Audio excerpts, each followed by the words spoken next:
Trouxeram o exemplar da Bíblia Sagrada, por especial gentileza, abram-na no livro do Apocalipse,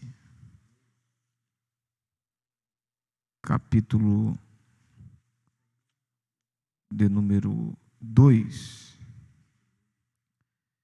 versículo 8. Livro do Apocalipse, capítulo 2,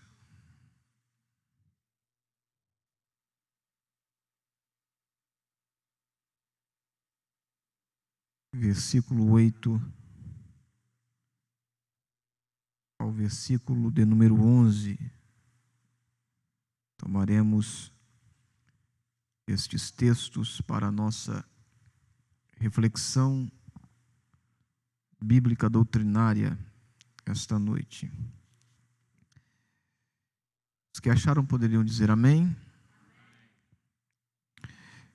Está escrito assim: e ao anjo da igreja que está em Esmirna escreve: isto diz o primeiro e o último, que foi morto e reviveu. Eu sei as tuas obras e tribulação e pobreza, mas tu és rico.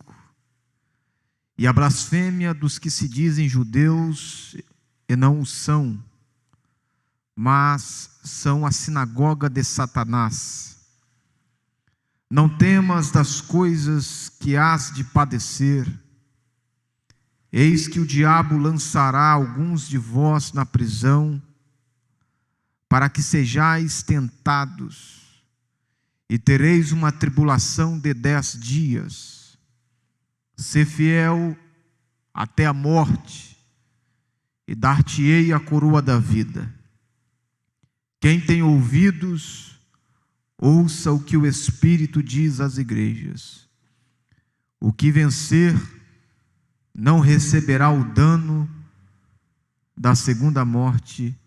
E os irmãos digam amém. Sentai-vos. Muito obrigado.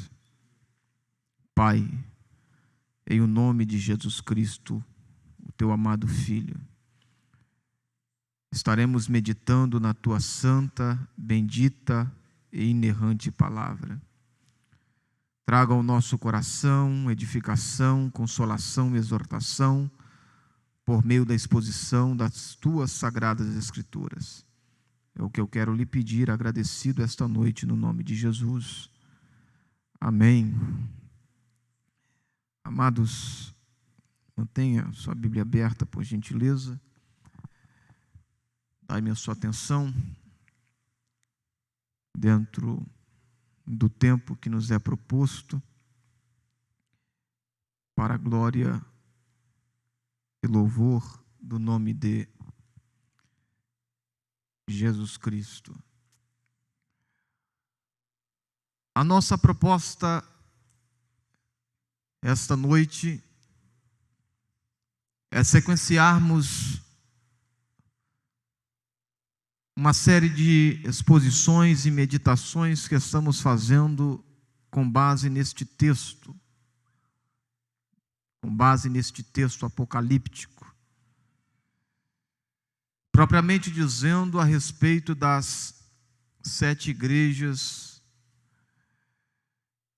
que estavam localizadas na Ásia Menor. As cartas endereçadas a essas respectivas igrejas, conforme temos dito, têm muito a nos ensinar, muito a nos transmitir. Já observamos e aprendemos um pouco pertinente a igreja que estava em Éfeso e como Jesus tratou e como Jesus se direcionou a esta igreja. E aprendemos com esta igreja que, apesar de ser uma igreja com fidelidade doutrinária, apesar de ser uma igreja envolvida com a obra, apesar de ser uma igreja que estava crescendo e se expandindo, essa igreja havia deixado a base motivacional do serviço cristão, que é o amor. E este amor é gerado pelo Espírito Santo de Deus. Hoje abordaremos a respeito desta segunda carta, e esta endereçada à igreja que estava em Esmirna. E meu propósito esta noite é de meditar com essa igreja que aqui está presente um pouco a respeito desta mensagem endereçada a esta igreja chamada de Esmirna. Obviamente que irei resumir a exposição doutrinária, uma exposição que teríamos pelo menos aí mais 3 terças-feiras para falar a respeito dessa igreja. Eu vou tentar resumir essa exposição no tempo que me é proposto esta noite. Temos muito a aprender também com a igreja que estava em Esmirna. A cidade de Esmirna era também uma das grandes cidades da Ásia Menor, atual Turquia asiática. O contexto geográfico dessa cidade chamada Esmirna é interessante, porque Esmirna ela era concorrente da cidade de Éfeso, bem como também da cidade de Pérgamo. Essas 3 cidades, elas concorriam e disputavam quem foi a primeira cidade a ser edificada dentro da Ásia Menor. E não havia consenso entre elas. Essa cidade chamada Esmirna também era uma cidade cosmopolita, comercial, política. E ela era tão política que ela era uma cidade que adorava a deusa Roma e adorava o próprio Império Romano como se fosse uma divindade. A cidade de Esmirna também era uma cidade portuária, e através deste porto que se localizava em Esmirna, se escoava muitas coisas que eram comercializadas na Ásia Menor. Essa cidade ficava aproximadamente 55 quilômetros de distância ao norte da cidade de Éfeso. Era uma importante cidade. Um certo comentarista chamado William Hendrickson, ele vai dizer que essa cidade era a cidade mais bela da Ásia Menor. Ela era considerada o ornamento, a coroa e a flor da Ásia. Então essa cidade, por ser bela, por ser considerada a coroa, por conta da característica geográfica que essa cidade tinha de uma coroa, mas também ela era chamada de flor, ela concorria com outras 2 importantes cidades da Ásia Menor, que era a cidade de Éfeso e a cidade de Pérgamo. Essa cidade era uma cidade tão importante que exatamente a cidade de Esmirna, ela era uma cidade que era conhecida por conta dos chamados Jogos Olímpicos, que eram realizados nesta cidade por conta de um grande anfiteatro que havia nesta cidade, e parte deste anfiteatro ainda se encontra de pé na cidade chamada hoje de Esmir. É a única cidade que continua de pé, obviamente moderna, que continua com o mesmo nome, uma pequena alteração, mas hoje ela é chamada de Esmir, e hoje ela tem aproximadamente 255 mil habitantes, e está lá no país da Turquia. Então esta cidade também, ela era conhecida por ser uma cidade que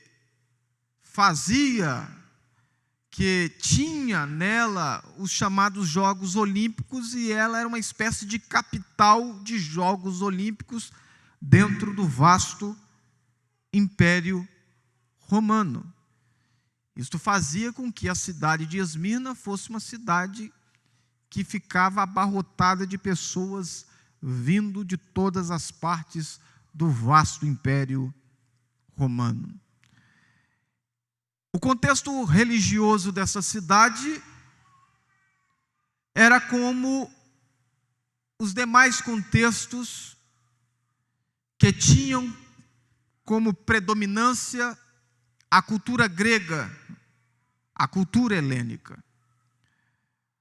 A cultura politeísta do Império Grego, que boa parte foi absorvido pelo Império Romano, conforme disse há doutrinas atrás, era predominante nessas cidades que agora estava debaixo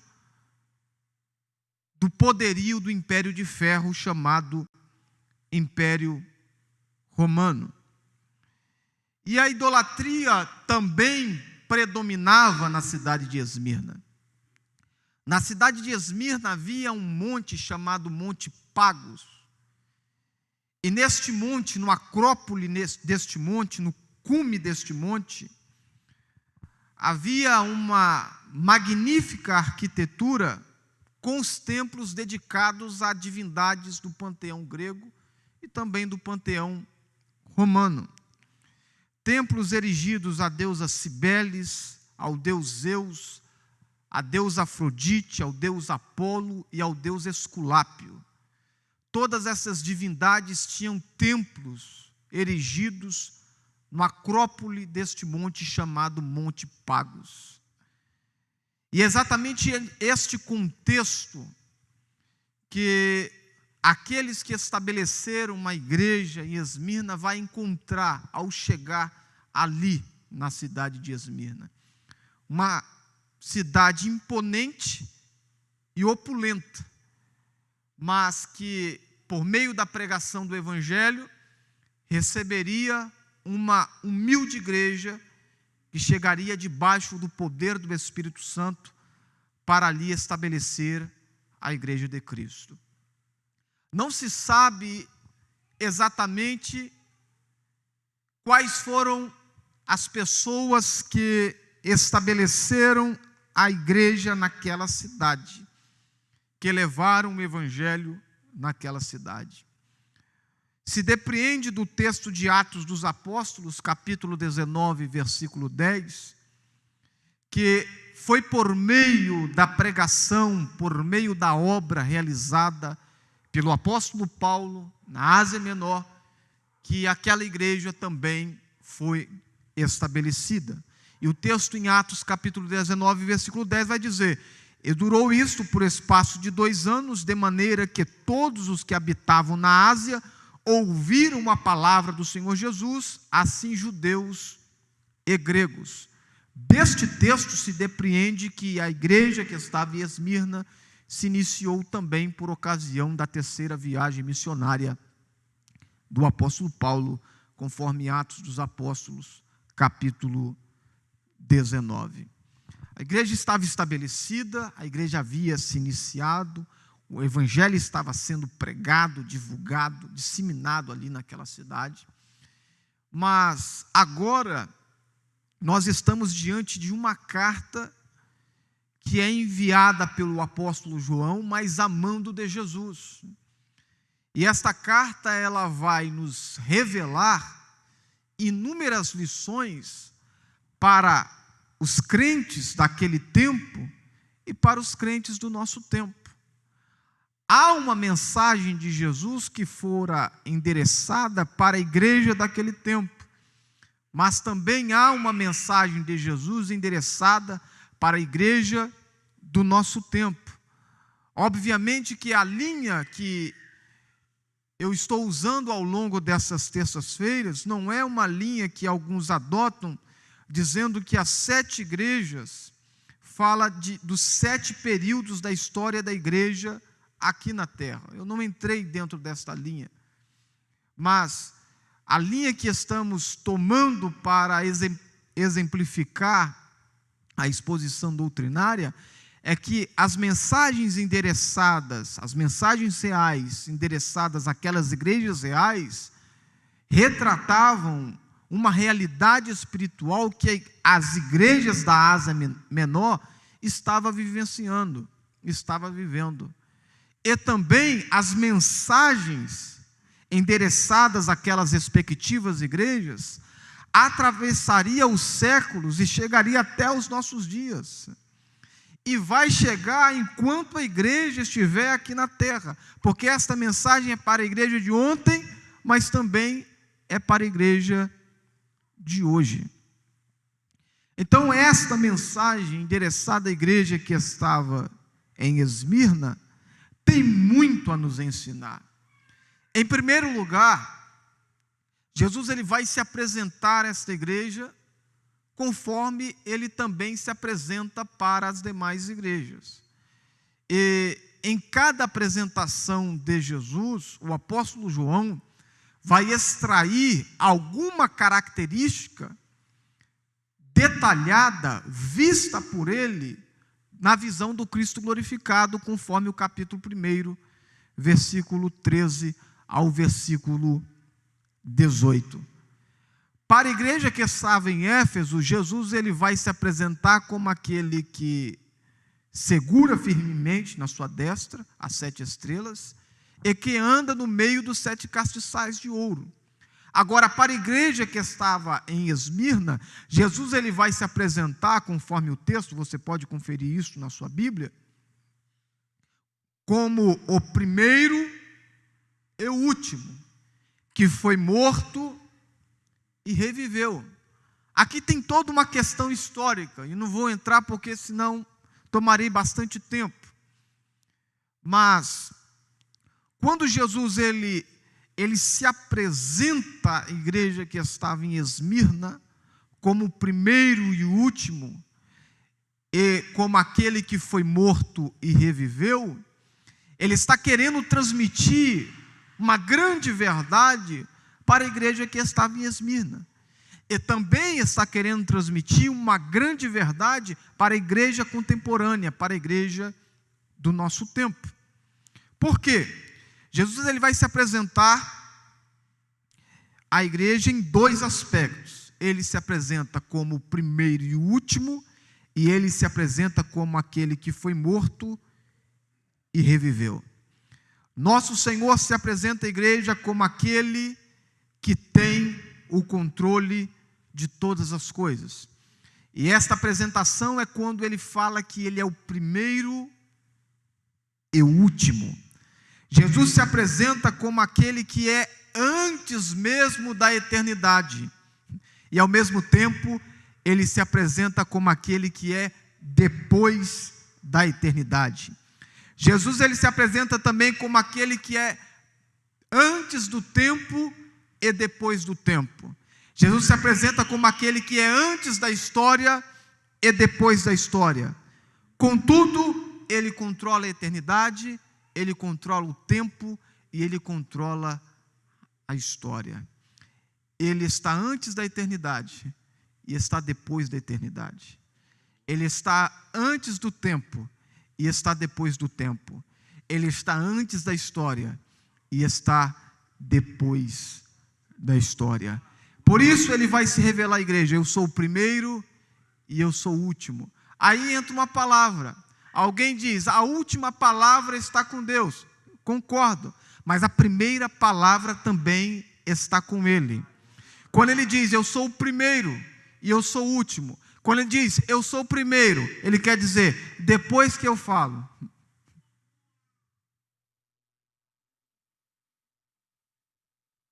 ninguém mais pode falar. Quando ele diz, eu sou o último, ele quer dizer, depois que muitos falam, eu venho e desfaço tudo aquilo que outros falaram. Porque ele está antes da eternidade, e ele está depois da eternidade. Ele está antes do tempo, e está depois do tempo. Ele está antes da história, e está depois da história. Mas ele está controlando absolutamente tudo. Por isso que quando o apóstolo Paulo vai escrever a sua carta aos Colossenses, por volta do ano 62, em sua primeira prisão domiciliar em Roma, ele vai dizer no capítulo 1, versículo 16 e 17 o seguinte: porque nele foram criadas todas as coisas que há nos céus e na terra, visíveis e invisíveis, sejam tronos, sejam dominações, sejam principados, sejam potestades, tudo foi criado por ele e para ele, e ele é antes de todas as coisas, e todas as coisas subsistem para ele. Ele controla absolutamente tudo, porque ele é o primeiro e ele é o último. E ele não se apresenta apenas como o primeiro e o último, ele também se apresenta como aquele que foi morto e reviveu. O apóstolo está dizendo que aquele que se dirige ao anjo, a saber, o pastor da igreja, foi morto e reviveu. O apóstolo João estava ciente de que o nosso Senhor Jesus havia morrido, mas ressuscitado. Por isso, capítulo 1, versículo 18 do livro do Apocalipse vai dizer: e o que vive, fui morto, mas eis aqui estou vivo para todo sempre, e tenho comigo as chaves da morte e do inferno. A igreja em Esmirna é retratada como a igreja da fidelidade até a morte. Porventura, não foi assim com o nosso Senhor? Porventura, não foi assim com o nosso Salvador? Por isso que Paulo vai dizer na carta dele aos Filipenses, capítulo 2, versículo 8, ele foi obediente até a morte. Quando ele se dirige, se apresenta à igreja que estava em Esmirna, como aquele que foi morto e reviveu, Jesus está transmitindo a esta igreja com esta apresentação, assim como ele foi morto, assim como ele foi perseguido, morto, ele ressuscitou. Aqueles que são seus podem ser perseguidos e mortos, mas ressuscitarão assim como ele ressuscitou. E esta mensagem não pode ser apagada de nosso coração e não pode ser tirada de nosso púlpito. Por isso que quando Jesus ele vai se apresentar a essa igreja, ele se apresenta como aquele que foi morto e reviveu. Por quê? Porque a igreja que estava em Esmirna, ela é conhecida e reconhecida como a igreja da fidelidade até a morte. E Jesus estava dizendo: assim como eu fui perseguido, assim como eu fui morto, assim como eu ressuscitei, aqueles que são perseguidos, aqueles que são mortos, eles também ressuscitarão. Então Jesus ele vai se apresentar a esta igreja como o primeiro e o último. Jesus vai se apresentar a esta igreja como aquele que foi morto e reviveu. Que verdade maravilhosa, que verdade bendita, que verdade maravilhosa. E em segundo lugar, essa igreja, a igreja que estava em Esmirna, era uma igreja que permanecia fiel. Aí vai entrar o versículo de número 9. Nós temos 4 versículos para meditarmos. Aí vai entrar o versículo de número 9. A igreja em Esmirna se mantinha fiel ao seu Senhor. em um cenário totalmente desfavorável, a igreja perseverou e viveu uma vida sem romantismo. A igreja em Esmirna estava atravessando um momento de prova, e o futuro imediato desta igreja era muito pior. Até porque a expressão Esmirna deriva-se de um dos comércios que era realizado por essa cidade, que era a comercialização da mirra. E uma das formas de comércio dessa cidade era a comercialização da mirra. E a mirra, para se extrair o óleo da mirra, era necessário bater nela, era necessário esmagar, para que da mirra se extraísse o óleo.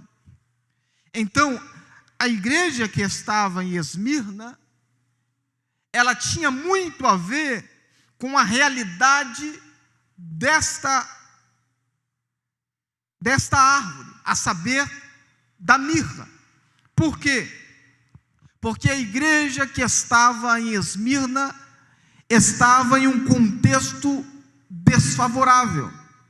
A igreja que estava em Esmirna estava em um contexto totalmente desfavorável. Ela estava sendo esmagada, ela estava sendo pressionada. Por isso que o texto bíblico é claro em dizer, no versículo 9, Jesus vai dizer para esta igreja: eu sei as tuas obras e tribulação e pobreza, e as blasfêmias dos que se dizem judeus e não são, mas são a sinagoga de Satanás. O Senhor Jesus está deixando essa igreja ciente que ele estava vendo tudo que ela estava enfrentando e enfrentaria, mas esta igreja, de maneira fiel, ela permanecia diante do seu Senhor. A igreja estava sendo pressionada e esmagada como se estivesse debaixo de um rolo compressor.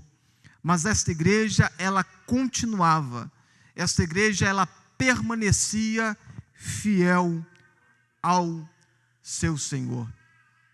E há pelo menos 5 verdades aqui extraídas deste versículo 5. Essa igreja, ela permanecia fiel, mesmo o contexto sendo desfavorável. Essa igreja, ela permanecia fiel, em primeiro lugar, ela permanecia fiel ao seu Senhor no seu trabalho. Por isso que o texto diz: eu conheço as tuas obras. Eu disse aqui, a exposições passadas, que obras são resultados de trabalhos.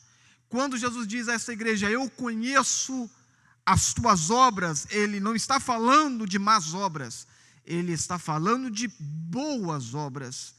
E quando ele diz: eu conheço as tuas obras, Jesus está dizendo, mesmo o contexto sendo desfavorável, você permanece fiel no trabalho. A igreja que estava em Esmirna permanecia fiel ao seu trabalho em prol do evangelho de Jesus. Por isso Jesus diz: eu conheço as suas obras.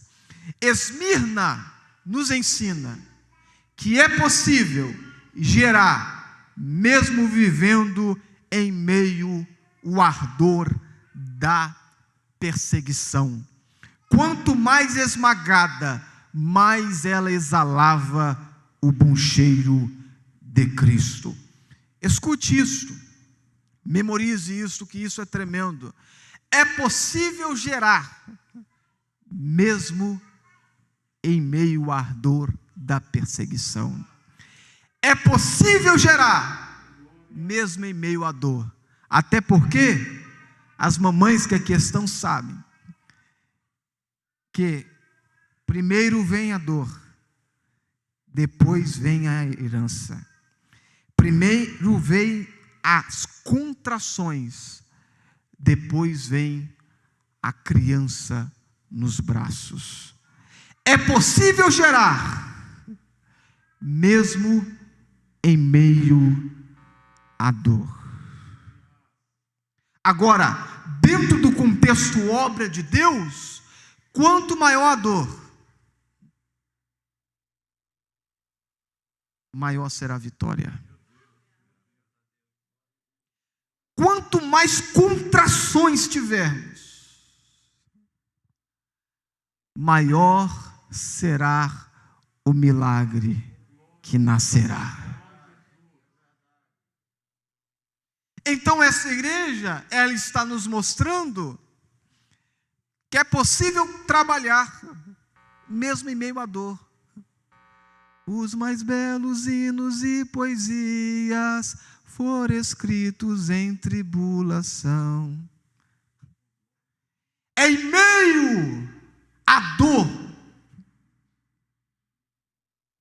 que as belas poesias são escritas. É em meio à dor que o nosso Salvador gerou e trouxe salvação para nós. Então essa igreja é uma igreja fiel no seu trabalho, mesmo quando o contexto é desfavorável. Em segundo lugar, são 20 horas e 30 minutos, eu preciso correr. Essa igreja também, ela permanecia fiel na tribulação. Por isso que o texto vai dizer, o texto de número 9 do capítulo 2, eu sei as tuas obras e tribulação. A tribulação era algo real para a igreja em Esmirna. E essa tribulação era resultado da perseguição ferrenha que a igreja sofria. A ideia de tribulação é um aperto, um sufoco, um esmagamento. A igreja estava sendo espremida, conforme já disse, debaixo de um rolo compressor. A pressão dos acontecimentos pesava sobre a igreja, e a força das circunstâncias procurava forçar a igreja a abandonar a fé, mas a igreja permanecia fiel. Os crentes que estavam em Esmirna estavam sendo atacados e mortos. Eles eram forçados a adorar o imperador, porque o culto ao imperador estava estabelecido por todo o vasto Império Romano. Os crentes, eles eram perseguidos. Os crentes, eles eram mortos. Os crentes, eles eram caçados como animais. Mas a igreja que estava em Esmirna permanecia fiel mesmo na tribulação. E isso aqui revela que esta igreja era uma igreja que vivia fiel a Cristo mesmo diante da tribulação. Era uma igreja que vivia sem romantismo. Não era este evangelho dodói. Não era este evangelho mar de rosas, como é pregado por muito em nossos dias. Não era este evangelho cristal, bibelôzinho. Não era este evangelho de fragilidade. Mas era um evangelho que conscientizava os crentes que a qualquer momento a perseguição viria. E eles sofreriam o martírio. Nessa cidade, a saber de Esmirna, historiadores relatam que em uma ocasião 1.200 crentes foram lançados do Monte Pagos, do cume do monte para baixo. 1.200 crentes de uma só vez. Em uma outra ocasião, outros 800 crentes foram lançados novamente deste monte chamado Monte Pagos, os crentes estavam sendo mortos, os crentes estavam sendo caçados. Eles permaneciam fiéis, mesmo diante da tribulação, mesmo vivendo em meio à tribulação. Por isso, esta igreja era uma igreja que exalava o bom cheiro de Cristo, que apesar de estar sendo esmagada, quanto mais esmagada a igreja estava sendo, mais ela exalava o bom cheiro de nosso Senhor e Salvador Jesus Cristo. Esta igreja também era uma igreja que permanecia fiel na pobreza. Por isso que o texto diz: eu sei as tuas obras, e tribulação e pobreza. A igreja em Esmirna não era abastada, mas sim desprovida de recursos materiais. Mas o fato de não possuir recursos materiais não a impossibilitou de ser fiel ao nosso Cristo e Senhor. Diante da verdade vivida por uma igreja de Cristo como esta, Jesus vai dizer: eu conheço a tua pobreza, mas és rica. Eu conheço a tua pobreza, mas és rica. Diante desta realidade física de uma pobreza literal da igreja, e era uma igreja de Cristo, cai por terra a famigerada teologia da prosperidade das barganhas. Cai por terra esta famigerada teologia, porque a igreja que estava em Esmirna era igreja de Cristo, mas era uma igreja desprovida materialmente falando. Mas isto não impossibilitou desta igreja realizar um extraordinário trabalho para a glória do nome do Senhor. Isto não impossibilitou, isto não impediu desta igreja pregar o evangelho de nosso Senhor e Salvador Jesus Cristo. A palavra usada por João no texto, a saber, no grego, para descrever a pobreza dos cristãos esmirnienses, fala de uma vida totalmente desprovida de recursos. Não é que faltava alguma coisa, eles estavam completamente desprovidos de recursos. Aí surge uma pergunta. O que levou esta igreja a não ter recursos? Há pelo menos aqui 3 razões pelas quais esta igreja era uma igreja pobre, literalmente falando. Primeiro, os crentes eram procedentes das classes pobres, e muitos deles eram escravos. Segundo, os crentes eram saqueados e os seus bens eram tomados pelos perseguidores. E isso está claramente, obviamente, falando de um episódio anos anteriores, quando o escritor anônimo aos Hebreus escreve a sua carta no capítulo 10, versículo 34, mas isso já acontecia. Observe o que o escritor aos Hebreus vai dizer no capítulo 10, versículo 34. Dentro dessa segunda razão, os crentes eram saqueados e os seus bens eram tomados pelos perseguidores. Vai dizer o seguinte, capítulo 10, versículo 34 da carta aos Hebreus: porque também vos compadecestes dos que estavam nas prisões, e com gozo permitistes a expoliação dos vossos bens, sabendo que em vós mesmos tendes no céu uma possessão melhor e permanente. O que o escritor aos Hebreus está falando aqui? Ele está falando que os bens dos cristãos que se convertiu ao Evangelho estava sendo saqueados, e que estes cristãos tinham uma recompensa maior e melhor no céu. Então, uma segunda razão pela qual os cristãos esmirnienses eram pobres, literalmente falando, é que os bens deles eram saqueados. A terceira razão é: os crentes haviam renunciado os métodos suspeitos e, por sua fidelidade a Cristo, perderam os lucros fáceis que foram para as mãos de outros menos escrupulosos.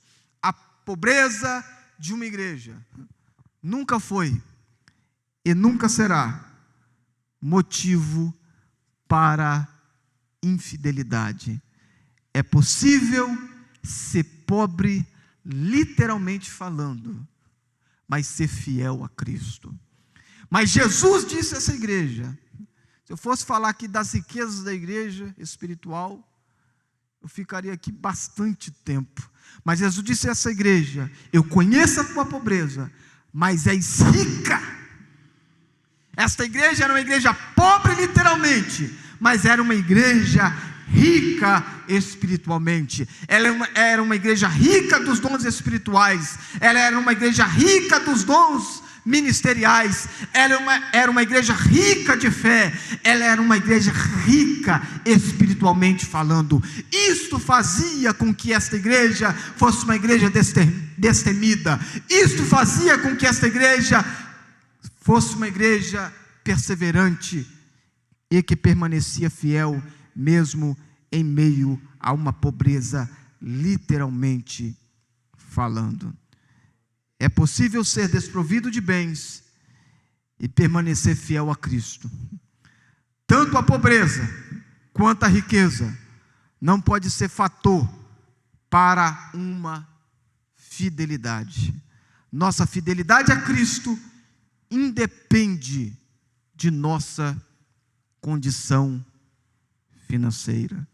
É possível ser pobre e ser fiel a Cristo, mas também é possível ser rico e ser fiel a Cristo também. Então, a nossa fidelidade a Cristo independe se somos ricos ou se somos pobres, mas que contudo sejamos fiéis ao Senhor da igreja. Esta igreja também permanecia fiel diante da difamação. Aí o texto vai dizer ainda no versículo 9: eu sei as suas obras, é tribulação e pobreza, e a blasfêmia dos que se dizem judeus, e não são, mas são a sinagoga de Satanás. A igreja permanecia fiel ao seu Senhor, fiel diante da difamação. Era tempo de intensa perseguição, conforme já disse. E uma das formas mais terríveis de perseguição é a difamação, é a calúnia. O Senhor Jesus já havia dito aos seus discípulos, aos seus seguidores, quanto à perseguição via difamação. Por isso, Jesus vai dizer aos seus discípulos no Sermão do Monte, no capítulo 5 de Mateus, versículo 11 e 12: bem-aventurados sois vós quando vos injuriarem, perseguirem, mentindo, disserem todo mal contra vós, por minha causa. Exultai e alegrai-vos, porque é grande o vosso galardão nos céus, porque assim perseguiram os profetas que foram antes de vós. Na cidade de Esmirna havia uma grande comunidade de judeus. E os judeus ali na cidade de Esmirna havia recebido autorização e permissão do Império Romano de seguirem a sua religião, a saber, a religião judaica. E com a chegada do Evangelho, com a chegada de cristãos naquela cidade, os judeus, eles começaram a incentivar o Império Romano a se levantar contra os cristãos daquela cidade. E o que vai acontecer? Eles irão apresentar algumas mentiras para tentar convencer o Império Romano de dizimar os cristãos da cidade de Esmirna. Por isso que o texto vai dizer que aqueles que blasfemam se dizem judeus e não são, mas são sinagoga de Satanás. O que era a sinagoga de Satanás? Era um grupo de judeus que apresentava mentira para as autoridades políticas da época, no afã de embargar e parar a marcha da igreja na cidade de Esmirna.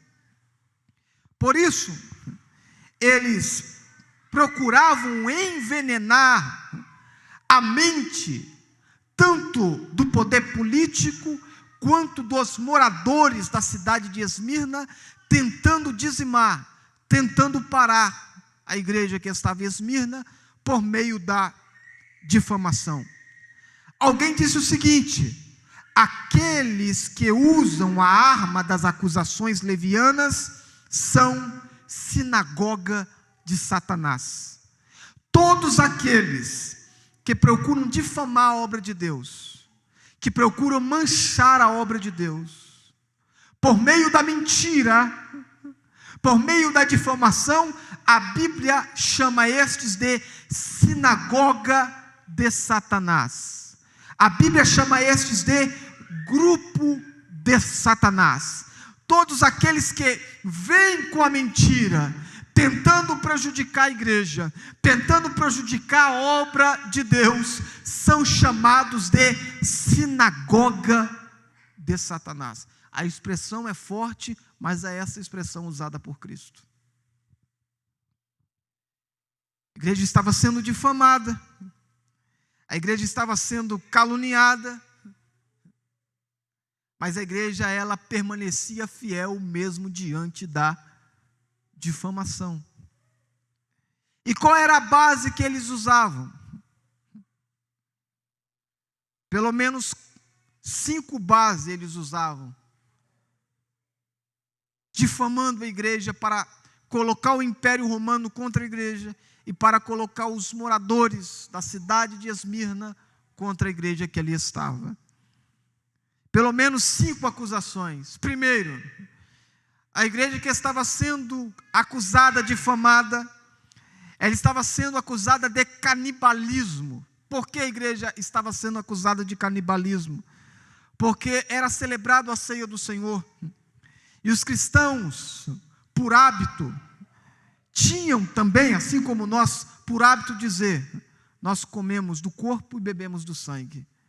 Eles usaram isto, dizendo que os cristãos, eles eram canibais, porque comiam carne humana e bebiam sangue.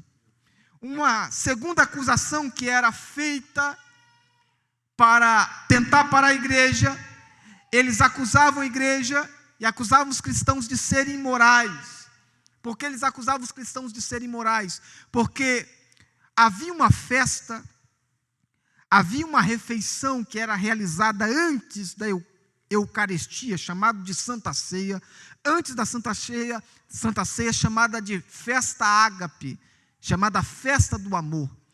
Então, aqueles que acusavam a igreja diziam que ali havia orgias, e que aqueles cristãos praticavam orgias nesta festa ágape, e que eles deveriam ser punidos. Uma terceira acusação que era apresentada por estes difamadores é que os cristãos, eles eram separadores de famílias. Uma vez que as pessoas se convertiam a Cristo, deixavam suas crenças vãs para servir a Cristo. Então eles acusavam a igreja dizendo: eles são separadores de famílias.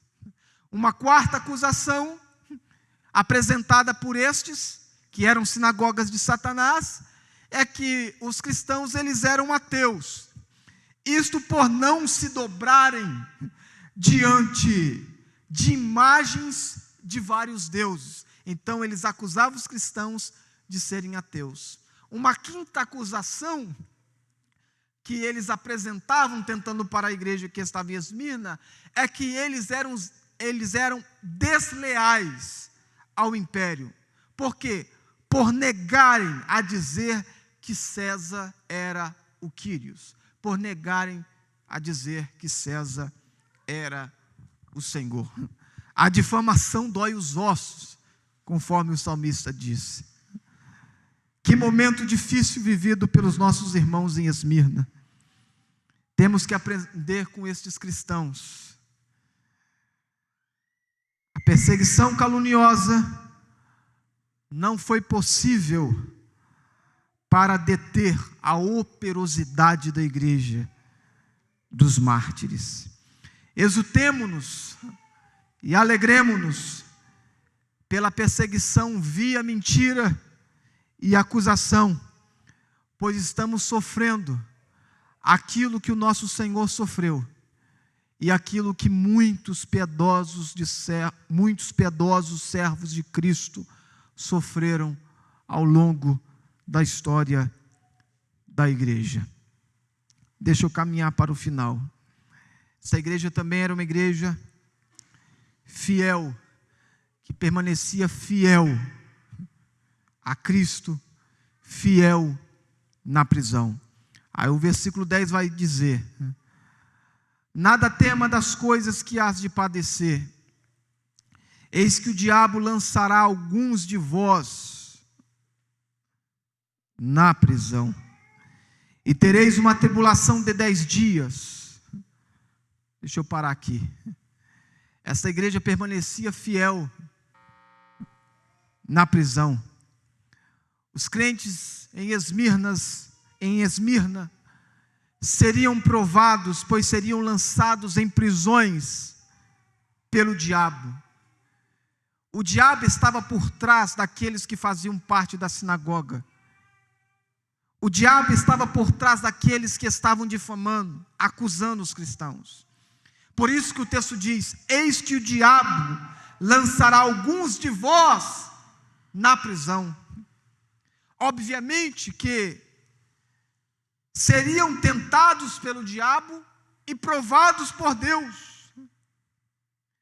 As prisões nos tempos do Império Romano era a antessala do túmulo. Por quê? Normalmente os prisioneiros ou morriam de fome, ou de pestilências, ou de lepra. Porque os romanos não tinham por hábito de cuidar dos seus prisioneiros. Então, as prisões romanas era a antessala do túmulo. Historiadores dizem que em uma só catacumba, em Roma, foram encontrados remanescentes ósseos de 174 mil cristãos, calculadamente. Se lermos o livro de um historiador chamado Benjamin Scott, As Catacumbas de Roma, nós veremos o horror que os nossos irmãos sofreram. Estes historiadores calculadamente contaram 174 mil ossadas de cristãos que foram encontradas em catacumbas em Roma. Os nossos irmãos não retrocederam. Os nossos irmãos não pararam. Os nossos irmãos perseveraram. Os nossos irmãos continuaram firmes, mesmo sendo lançados em prisões. Alguém já disse que uma das formas mais eficazes para crescimento de igreja chama-se perseguição.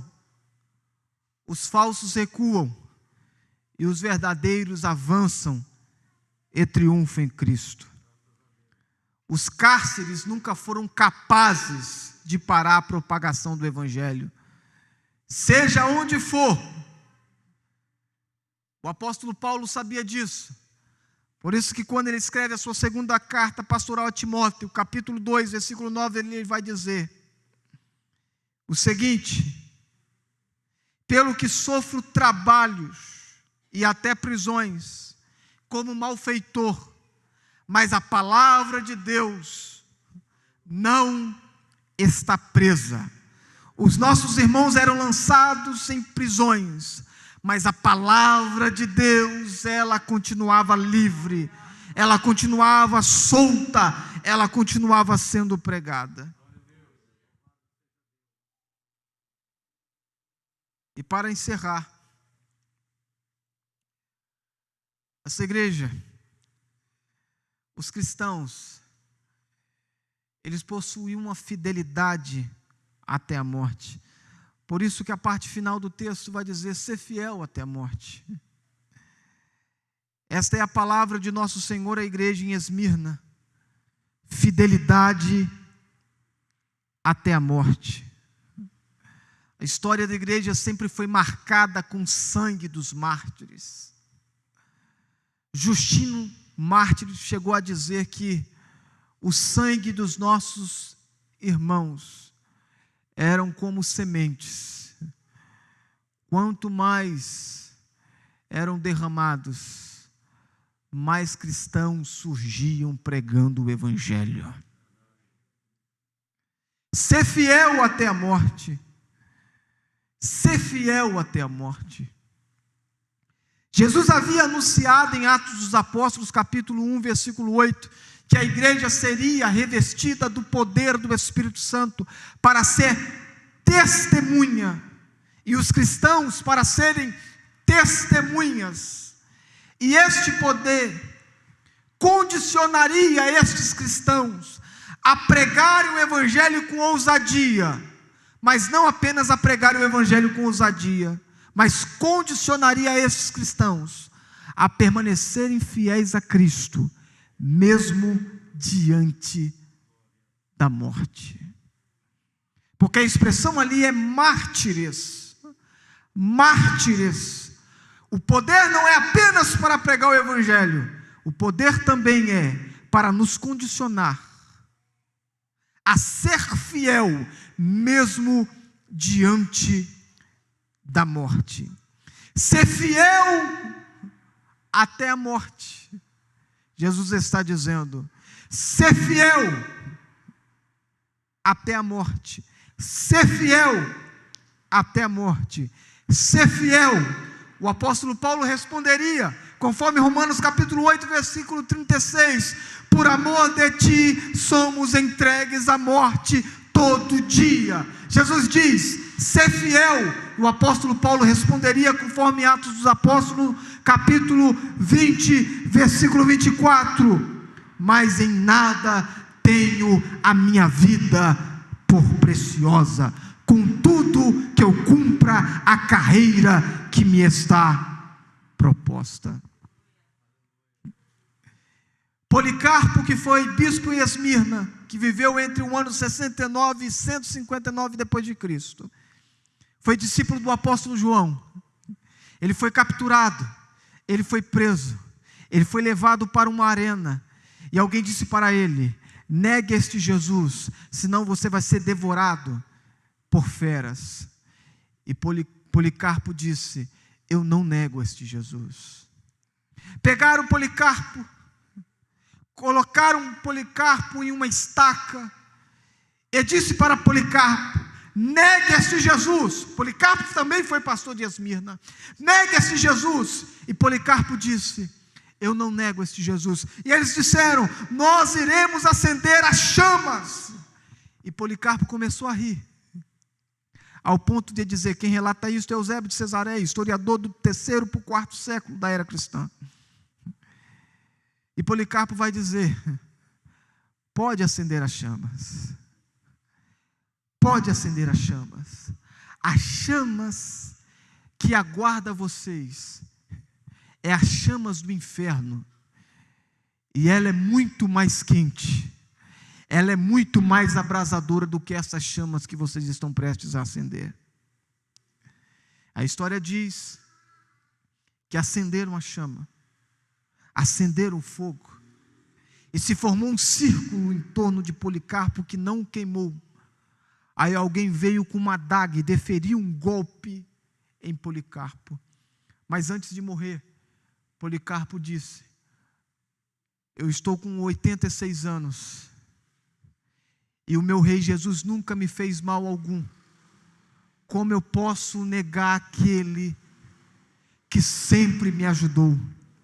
Como eu posso negar aquele que sempre foi fiel a mim?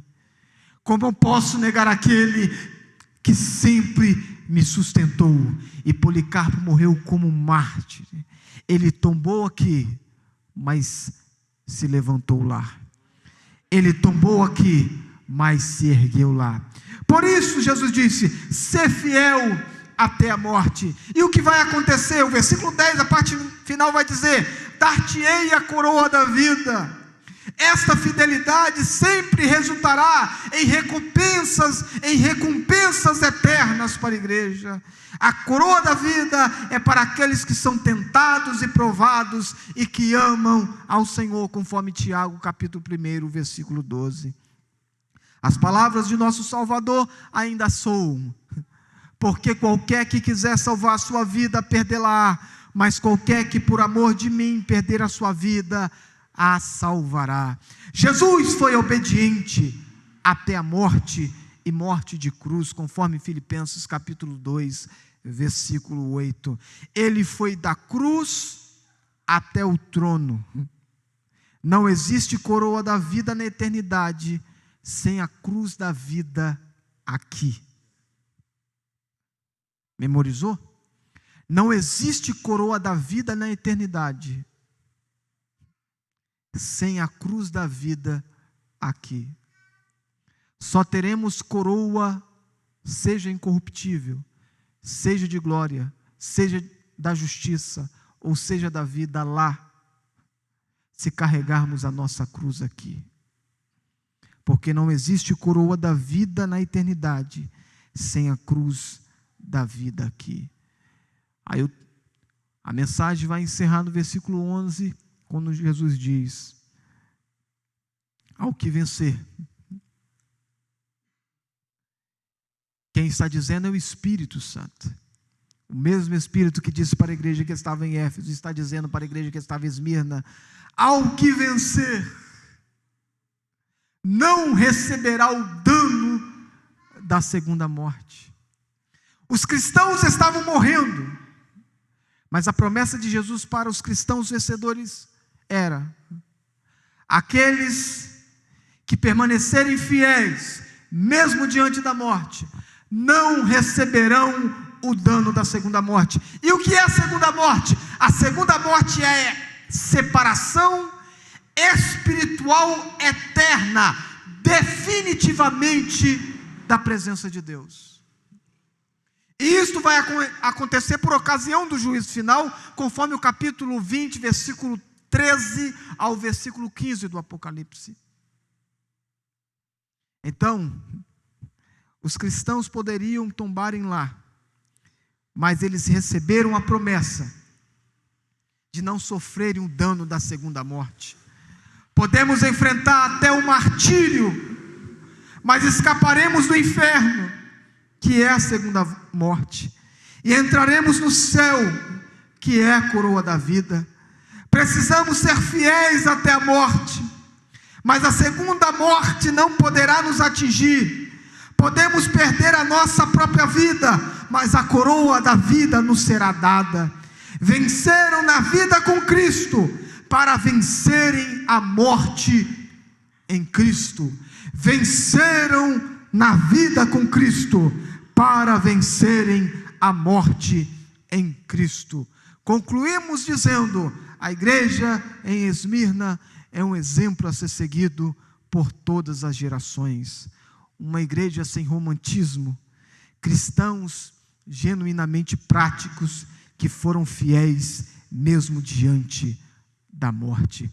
Aprendemos com os cristãos que viveram em Esmirna. Fidelidade a Deus é mais importante do que a nossa própria vida. Fidelidade a Deus é mais importante do que a nossa própria vida. Perca a cabeça, mas perca fiel a Cristo. Sofra as consequências, mas sofra fiel a Cristo. Pai, em o nome de Jesus Cristo, ensinei a Tua palavra. E é no nome de Jesus Cristo que eu quero lhe pedir. Encha o nosso coração da Tua graça. Encha o nosso coração da Tua fidelidade, Senhor. Para que possamos permanecermos fiéis a Ti mesmo diante das mais diferentes circunstâncias que a vida possa nos proporcionar. Senhor, no nome de Jesus Cristo, ajuda-nos a sermos cristãos fiéis, mesmo diante da iminência da morte. Continue ajudando essa igreja, continue ajudando este povo. É o que eu quero lhe pedir esta noite, agradecido no nome de Jesus. Amém. Deus abençoe, amados, no nome de Jesus.